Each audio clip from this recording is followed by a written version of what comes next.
Deploying API Services. Your host for this session is Michael Spencer. In this video, I'm going to show you how to deploy an API endpoint in an App Engine flexible environment. So we're going to download some sample code. We're going to briefly work back star work to configure a YAML file to configure our API endpoints. We'll deploy the endpoints. We'll deploy the API in the ESP, the extensible service proxy, to the App Engine, and then we'll send some requests. So the first thing we need to do is open up our gcloud CLI. I'm going to use the Cloud Shell. So I click Activate Cloud Shell. My shell will open. You may have the command line interface installed on your local machine. It's fine. You can use whatever you wish. So I need to create an App Engine application. So first I'm going to get a list of the regions. So US-East 1 is the region I'm going to use. So I clear my screen and I'll type in gcloud app create. My project is going to equal CLGPCD and my region is going to equal US-East 1. Go ahead and hit enter. So I'm going to type in gcloud app regions list to get a list of available regions. I'm going to use US-East 1. So I'll clear my screen. Now I'm going to type in gcloud app create -- project. It's going to be my project. So it's session project -352515, and my region is going to be US East 1. So I go ahead and hit enter. It creates my App Engine application, and it'll be notifying me when it is complete. So now it's done. The app is now created. If we want to deploy the app, we type in gcloud app deploy. First, we have to get some sample code. So we're going to run some sample Python code. But first, we need to get it into our repository. So I'm going to type in git clone https://github.com/Google Cloud Platform/python-docs-samples. I pull it in, and now I navigate into Python directory, and I'll navigate into endpoints and into getting-started. So you should be in the python-docs-samples/endpoints/getting-started folder. So let's do a directory listing. You can see some files here. We want to look at the OpenAPI App Engine YAML file. So I'm going to clear my screen, and I'm going to do a cat on the OpenAPI-appengine.yaml file. So you can see the code here. It's quite a bit of code. I'm going to scroll up to the top, and you can see this is a simple Google profiler. There's an echo path that gives back a given response message. All right, we got some authentication information here. So we need to modify the host to for your-project-id.asop.com. So let's go ahead and clear our screen again. Scroll all the way to the bottom. Use an editor of your choice. I'm going to use Nano, and it's going to be OpenAPI-appengine.yaml. I'm going to scroll down to host, and where it says your-project-id, replace it with your project ID. So for me, it's session project-352515. Go. Ahead and save it. Exit out. And now we should have an up-to-date YAML file. So that YAML file is our endpoint. So we need to deploy that endpoint now. So we need to type in gcloud endpoint services deploy OpenAPI-appengine.yaml. So gcloud endpoint services deploy. And then it takes the specification from the YAML file. So we hit enter. It's running through it, creating that endpoint for us, and we'll get a notification as usual when it's complete. So right now, this gcloud command calls the Service Management API and is creating a managed service with the name that we have in the host field, which is 0field/now-field-boss. It's pleased to go ahead. So as it's creating and configuring this service, it'll output some information to the terminal. There may be a few warnings you can ignore, especially if you get an API key warning, but you're not planning to use any keys. So let's give it a couple of minutes. And when it's created, we can look at all the output that it gave us. Now, you can see that the endpoint finished successfully. You have your service, you have all the hashtag for it and the project that it was assigned to. So far, we've deployed the OpenAPI document we looked at earlier to service management, but we haven't deployed the code that actually serves that API backend. So we've deployed the code that actually serves that API backend. So I'm going to start by clearing my screen. Then I'm going to do a nano app.yaml, and I'm going to come down, and where you see endpoint service name, we want to put the name of our endpoint service. So I'm going to come over and I'm going to swap this out. And I'm going to put in, and yours will follow the exact same format. It's just your project ID. So in this case, session project-352515.appspot.com. And that's all there is to it. I'll click Save and I'll exit. Now it's time to deploy. So we'll type in gcloud app deploy. This will create a DNS record for our project, and that'll be used when we send API requests. It's given me my descriptor, my source, my target project, target service, the target version, target URL, and the service account. Everything looks fine. I select yes, and then I watch it scroll through enabling services and deploying my application. You can see it's pulling the image down, verifying the checksum, making sure it hasn't been tampered with. So now, as you can see, successfully installed what it needed to do, and it successfully built our image. Now it's pushing it back to the repository and updating the repository, the servers. This will take a couple of minutes, and then you should be able to work with it. While we're waiting, we need to go and get an API key.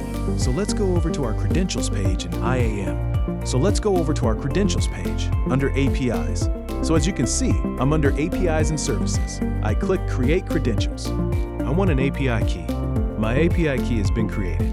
I'm going to copy it to my clipboard, close it, and then save it in Notepad.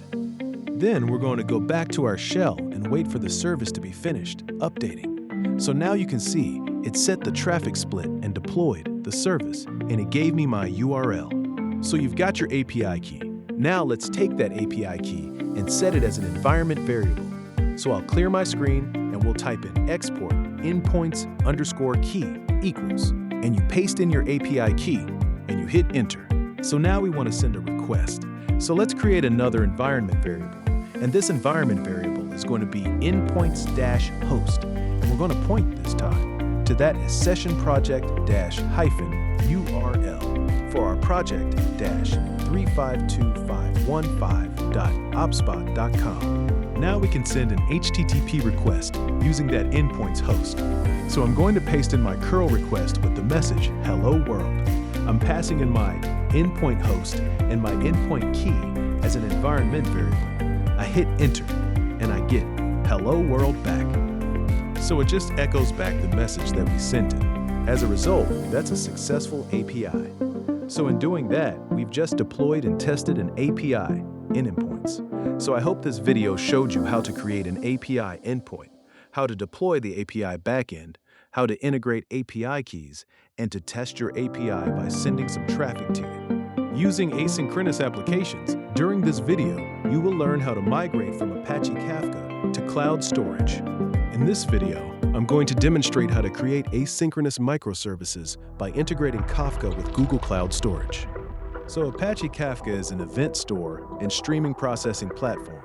It's open source, and it's what makes microservices available.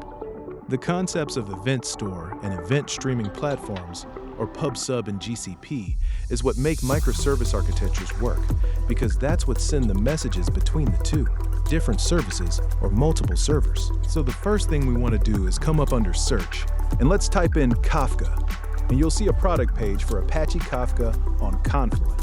Let's go ahead and select it. Now you're going to see that you have to subscribe to it. So we're going to go ahead and subscribe, and we're going to subscribe to Apache Kafka on Confluent Cloud. You could also run them in VMs, but since we're in a cloud environment, I'm going to stick to a cloud environment. I'm going to go ahead and click subscribe. It's a pay-as-you-go plan. Right now, it's estimated total cost of free. You can even adjust your time frame to 1 day, come down, everything else is the same. Make sure you have your billing account, authorize, and go ahead and click subscribe. Now you'll notice that we're not actually going to do the work in Google Cloud itself. We're going to do it on the Confluent Cloud. So we can click GO2 product page, brings us into the cloud, and now it's saying manage on the cloud provider. So let's go ahead and click manage on provider. It tells us we're leaving Google and we're going into the Confluent Cloud webpage. So you'll see you get a get started. Let's go ahead and leave the tutorial, and you'll see I have environments here. So I have one environment called test. I come over to environment settings. You can see it here. You may have to create an environment. Just create a basic environment. And once your environment is created, let's go ahead and click create cluster. So let's create a cluster in our environment. My environment's called test. You can call yours, whatever you wish. So I click Create Cluster on my own, and I want a basic cluster configuration. The basic configuration is free. The other configurations are Standard, which costs $1.5 per hour, and Dedicated, which costs $2.66 an hour. So let's click Begin Configuration, and we're brought into our cluster creation. Our provider is Google Cloud, and we're going to go with Asynchronous and a single zone. Availability. I click Next. I'm going to give it a name of Richard-Demo-Cluster, and I'm just going to launch my cluster. So that will launch our cluster for us. Now it's saying, what do you want to do? Do you want to set up a client? Do you want to produce some sample data?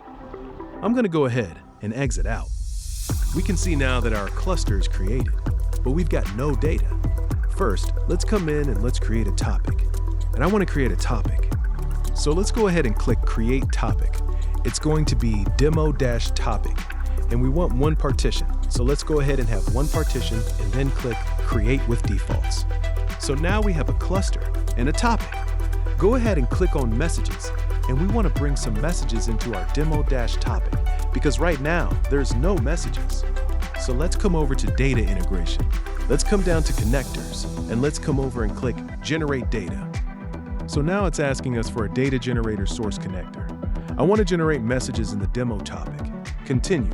I want global access, so my connector can access everything I can access. My API credentials are here, so click Generate API Key and download. And I'm just going to call mine Richard Key, and it downloads my credentials. These credentials are used to connect and make requests to the Kafka cluster. If I go ahead now and click Continue again, now it's saying, what type of message do we want to fill up in our queue? I'm going to go ahead and choose Inventory, and it's going to be in a JSON format. Go ahead and click Continue again. Just gives you just a summary. Continue, and let's call our connector Richard-Demo-Connector. Go ahead and click Continue. And now that connector is created, and messages are going to start flowing into this topic. So while that's actually populating, let's go back to Google Cloud and let's make a bucket.